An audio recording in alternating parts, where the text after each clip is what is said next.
ಗುರುಭ್ಯೋ ನಮಃ ಹರಿ ಓಂ. ಶುಕ್ಲಾಂಬರಧರಂ ವಿಷ್ಣುಂ ಶಶಿವರ್ಣಂ ತತದ್ಭುಜಂ ಪ್ರಸನ್ನವದನಂ ಧ್ಯಾಯೇ ಸರ್ವವಿಘ್ನೋಪಶಾಂತಯೇ. ನನ್ನೆಲ್ಲ ಪ್ರೀತಿಯ ವೀಕ್ಷಕರಿಗೆ ಭಕ್ತಿಪೂರ್ವಕ ನಮಸ್ಕಾರಗಳು.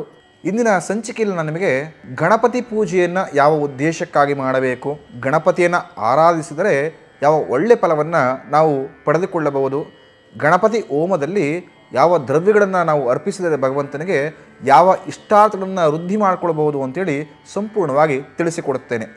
ಪ್ರತಿಯೊಬ್ಬರಿಗೂ ಗೊತ್ತಿರುತ್ತೆ, ಯಾವುದೇ ಶುಭವನ್ನು ಮಾಡಬೇಕು ಅಂದರೆ ಹಿಂದೂ ಸಂಪ್ರದಾಯದಲ್ಲಿ ಯಾವುದೇ ಪೂಜೆ ಪುನಸ್ಕಾರವನ್ನು ಮಾಡಬೇಕಾದ್ರೆ, ಸಣ್ಣ ಪುಟ್ಟ ಯಾವುದಾದ್ರು ಒಳ್ಳೆ ಕೆಲಸ ಮಾಡಬೇಕಾದ್ರೆ ಮನಸ್ಸಿನಲ್ಲಾಗಿರ್ಬೋದು ಅಥವಾ ಗಣಪತಿನ ಆರಾಧಿಸಿ ಮುಂದುವರಿತೇವೆ ಅಂತ. ಅಂದರೆ ಗಣಪತಿಯನ್ನು ಆರಾಧಿಸಿದರೆ ಯಾವುದೇ ರೀತಿಯ ವಿಘ್ನಗಳು ಬರುವುದಿಲ್ಲ ಅಂಥೇಳಿ ಪ್ರತಿಯೊಬ್ಬರಿಗೂ ತಿಳಿದಿರುತ್ತೆ.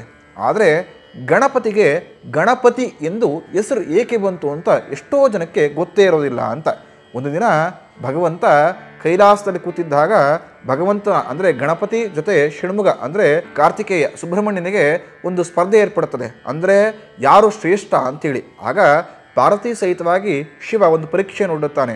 ಯಾರು ಇಡೀ ಬ್ರಹ್ಮಾಂಡವನ್ನು ಪ್ರದಕ್ಷಿಣೆ ಮಾಡಿಕೊಂಡು ಬರುತ್ತಾರೋ ಅವರೇ ಶ್ರೇಷ್ಠರೆಂದು. ಆಗ ಸುಬ್ರಹ್ಮಣ್ಯ ತನ್ನ ವಾಹನವಾದ ನವಿಲನ್ನೇರಿ ಬ್ರಹ್ಮಾಂಡವನ್ನು ಪ್ರದಕ್ಷಿಣೆ ಮಾಡಲು ಹೊರಡುತ್ತಾನೆ. ಆದರೆ ಮಹಾಗಣಪತಿ ಆ ತಂದೆ ತಾಯಿಗಳನ್ನು ನಿಲ್ಲಿಸಿಕೊಂಡು ಒಂದು ಸುತ್ತು ಪ್ರದಕ್ಷಿಣೆ ಆಗುತ್ತಾನೆ. ಆಗ ಪಾರ್ವತಿ ಸಹಿತವಾಗಿ ಶಿವನಿಗೆ ಸಂತೋಷವಾಗಿ ಅವರಿಗೆ ಗಣಪತಿ ಎಂದು ನಾಮಕರಣ ಮಾಡುತ್ತಾರೆ. ಗಣಪತಿ ಅಂದರೆ ಗಣಕ್ಕೆ ಅಧಿಪತಿ, ಅಂದರೆ ಎಲ್ಲ ದೇವತೆಗಳಿಗೂ ಕೂಡ ಗಣಪತಿಯೇ ಅಧಿಪತಿ ಅಂತ. ಹಾಗಾಗಿ ಎಲ್ಲರೂ ಕೂಡ ಹೇಳ್ತಾರೆ, ಗಣಪತಿಯನ್ನು ಪೂಜೆ ಮಾಡಿದರೆ ಬರತಕ್ಕಂಥ ಎಲ್ಲ ವಿಘ್ನಗಳನ್ನು ಗಣಪತಿಯೇ ಮುಂದೆ ನಿಂತು ದೂರ ಮಾಡಿ ಮನಸ್ಸಿನ ಇಷ್ಟಾರ್ಥವನ್ನು ಸದಾಕಾಲ ತನ್ನ ಭಕ್ತಾದಿಗಳಿಗೆ ಈಡೇರಿಸಿಕೊಡುತ್ತಾನೆ ಅಂತ.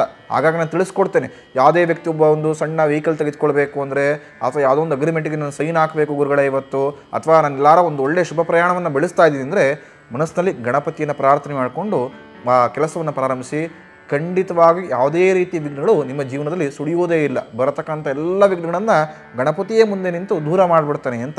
ಅದೇ ರೀತಿ ಕೇಳ್ತಾರೆ, ಗುರುಗಳೇ ನನಗೆ ಗಣಪತಿಗೆ ತುಂಬ ಪ್ರಿಯವಾಗಿದ್ದ ಪುಷ್ಪ ಯಾವುದು, ಯಾವ ಬಣ್ಣದ ಪುಷ್ಪವನ್ನು ಅರ್ಪಿಸಿದರೆ ಗಣಪತಿ ನಮಗೆ ಬೇಗ ಒಲಿತಾನೆ ಅಂತ ತುಂಬ ಜನ ಕೇಳ್ತಾರೆ. ಗಣಪತಿಗೆ ತುಂಬ ಪ್ರಿಯವಾದ ಪುಷ್ಪ ಕೆಂಪು ಪುಷ್ಪಗಳು ಅಂತ. ಕೆಂಪು ದಾಸಗಳಾಗಿರ್ಬೋದು, ಕೆಂಪು ಗುಲಾಬಿ ರೋಸ್ಗಳಾಗಿರ್ಬೋದು ಗಣಪತಿಗೆ ಅರ್ಪಿಸಿದರೆ ಖಂಡಿತವಾಗಿಯೂ ಗಣಪತಿ ನಿಮಗೆ ಒಳ್ಳೆಯ ಫಲವನ್ನು ಕೊಟ್ಟು ಕಾಪಾಡಿಕೊಡ್ತಾನೆ ಅಂತ. ಮಾತಿನಲ್ಲೇ ಇದೆ, ಗಣಪತಿಗೆ ನಾವು ಯಥೇಚ್ಛವಾಗಿ ಗರಿಕೆಯನ್ನು ಅರ್ಪಿಸಿದರೆ ಖಂಡಿತವಾಗಿಯೂ ಗಣಪತಿ ಮನಸ್ಸಿನ ಇಷ್ಟಾರ್ಥವನ್ನು ಈಡೇರಿಸಿಕೊಡುತ್ತಾನೆ ಅಂತ. ತುಂಬ ಜನ ಗೊತ್ತಿಲ್ಲ ಗರಿಕೆಯನ್ನು ಏನಕ್ಕೆ ಅರ್ಪಿಸಬೇಕು ಅಂತ.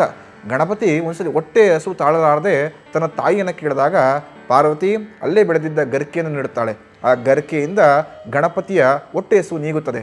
ಆಗ ಭಗವಂತನಿಗೆ ಯಥೇಚ್ಛವಾಗಿ ಗರಿಕೆಯನ್ನು ಕೊಟ್ಟಿದರೆ ಗಣಪತಿ ಸಂತುಷ್ಟಗೊಳ್ತಾನೆ ಅಂತ. ವೈಜ್ಞಾನಿಕ ಕಾರಣ ಕೂಡ ಇದೆ. ಯಾರು ಗರಿಕೆಯನ್ನು ಸೇವಿಸುತ್ತಾರೋ ಅವರ ಸಂಪೂರ್ಣ ಅಜೀರ್ಣ ಸಮಸ್ಯೆಗಳು ನಿವಾರಣೆ ಆಗುತ್ತದೆ, ಉತ್ತಮ ಆರೋಗ್ಯವನ್ನು ಕೂಡ ಮುಂದುಕೊಳ್ತಾರೆ ಅಂತ ತಿಳಿಸ್ಕೊಡ್ತೇನೆ. ಅಂದರೆ ನಮ್ಮ ಧಾರ್ಮಿಕ ಅಷ್ಟೂ ವಿಚಾರಗಳು ಸೈನ್ಸಿನ ಅಷ್ಟು ವಿಚಾರಗಳೊಂದಿಗೆ ಹೊಂದಾಣಿಕೆ ಆಡಿಕೊಂಡು ಒಬ್ಬ ಮನುಷ್ಯನಿಗೆ ಒಳ್ಳೆ ಫಲವನ್ನು ಕೊಡತಕ್ಕಂಥದ್ದು ಅಂತ. ಗಣಪತಿಗೆ ತುಂಬ ಪ್ರಿಯವಾಗಿದ್ದ ನೈವೇದ್ಯ ಯಾವುದು ಅಂದರೆ ಪಂಚಕಜ್ಜಾಯಗಳಾಗಿರ್ಬೋದು. ಗಣಪತಿಯನ್ನು ಮೋದಕ ಪ್ರಿಯ ಅಂತಲೇ ಕರಿತೇವೆ. ಯಾರು ಗಣಪತಿಗೆ ತುಂಬ ಮನೆಯಲ್ಲೇ ಅವರ ಅನುಕೂಲವಾಗಿ ಮೋದಕವನ್ನು ಮಡಿಯಿಂದ ಮಾಡಿ ನೈವೇದ್ಯ ಮಾಡುತ್ತಾರೋ ಗಣಪತಿ ಖಂಡಿತವಾಗಿಯೂ ಅವರ ಮನಸ್ಸಿನ ಅಷ್ಟು ಇಷ್ಟಾರ್ಥಗಳನ್ನು ಈಡೇರಿಸಿಕೊಳ್ತಾನೆ ಅಂತೇಳಿ ತಿಳಿಸ್ಕೊಡ್ತೇನೆ. ತುಂಬ ಜನಕ್ಕೆ ಗೊತ್ತಿರಲ್ಲ, ಗುರುಗಳೇ ನಾವು ಗಣಪತಿ ಹೋಮವನ್ನು ಮಾಡಬೇಕಾದ್ರೆ ಯಾವ ದ್ರವ್ಯಗಳನ್ನು ಗಣಪತಿಗೆ ಅರ್ಪಿಸಿದರೆ ನಮಗೆ ಯಾವ ರೀತಿ ಒಳ್ಳೆ ಫಲ ದೊರೆಯುತ್ತದೆ ಅಂತ ತುಂಬ ಜನ ಗೊತ್ತಿರಲ್ಲ. ಗಣಪತಿಗೆ ನಾವು ಗರಿಕೆಯನ್ನು ಅರ್ಪಿಸಿದರೆ ಹೋಮದಲ್ಲಿ ನಾವು ಕುಬೇರರಾಗ್ತೀವಿ, ಅಂದರೆ ಸಂಪೂರ್ಣವಾಗಿ ಲಕ್ಷ್ಮೀ ಅನುಗ್ರಹ ನಮಗಾಗುತ್ತದೆ ಅಂತ. ಗಣಪತಿ ಹೋಮವನ್ನು ಮಾಡಬೇಕಾದ್ರೆ ನಾವು ಭಗವಂತನಿಗೆ ತುಪ್ಪವನ್ನು ಸಮಿತನ್ನು ಸಮರ್ಪಣೆ ಮಾಡಿದರೆ ಭಗವಂತ ಸಕಲ ಸೌಭಾಗ್ಯವನ್ನು ಕರುಣಿಸಿಕೊಡುತ್ತಾನೆ ಅಂತ. ಗಣಪತಿ ಹೋಮವನ್ನು ಮಾಡಬೇಕಾದ್ರೆ ನಾವು ಕಬ್ಬುಗಳನ್ನು ಸಮರ್ಪಣೆ ಮಾಡಿದರೆ ಭಗವಂತ ನಮಗೆ ಉತ್ತಮ ಆರೋಗ್ಯವನ್ನು ಕರುಣಿಸಿಕೊಡುತ್ತಾನೆ ಅಂತೇಳಿ ತಿಳಿಸಿಕೊಡ್ತೇನೆ. ಪ್ರತಿಯೊಬ್ಬ ವ್ಯಕ್ತಿಯು ಕೂಡ ಅವನ ಮನಸ್ಸಿನ ಇಷ್ಟಾರ್ಥವನ್ನು ಬಯಸಲು ಹಾಗೂ ಅವನ ಒಳಿತಿಗಾಗಿ ಗಣಪತಿಯನ್ನು ಪ್ರಾರ್ಥನೆ ಮಾಡಿದರೆ ತುಂಬ ಒಳ್ಳೆಯದು ಅಂತೇಳಿ ತಿಳಿಸಿಕೊಡುತ್ತೇನೆ. ಮುಂದಿನ ಸಂಚಿಕೆಯಲ್ಲಿ ಸಿಗೋಣ. ಎಲ್ಲರಿಗೂ ಒಳ್ಳೆಯದಾಗಲಿ. ಪ್ರತಿಯೊಬ್ಬರು ಕೂಡ ನಮ್ಮ ಕನ್ನಡ ಯೂಟ್ಯೂಬ್ ಚಾನಲ್ನ ಸಬ್ಸ್ಕ್ರೈಬ್, ಲೈಕ್ ಮಾಡೋ ಮುಖಾಂತರ ಜ್ಯೋತಿಷ್ಯ ಹಾಗೂ ಪೂಜೆ ಸಂಬಂಧಪಟ್ಟ ವಿಷಯಗಳನ್ನು ತಿಳಿದುಕೊಳ್ಳಬೇಕಾಗಿ ಕೋರಿಕೊಳ್ಳುತ್ತೇನೆ. ಎಲ್ಲರಿಗೂ ಒಳ್ಳೆಯದಾಗಲಿ. ಶುಭಮಸ್ತು. ನಮ್ಮ ಕನ್ನಡ ಫೇಸ್ಬುಕ್ ಪೇಜ್ನ ಲೈಕ್ ಮಾಡಿ, ಯೂಟ್ಯೂಬ್ ಚಾನೆಲ್ನ ಸಬ್ಸ್ಕ್ರೈಬ್ ಮಾಡಿ. For more updates click on the bell icon. ನಮ್ಮ ಕನ್ನಡ ಡಿಜಿಟಲ್ ಮೀಡಿಯಾ.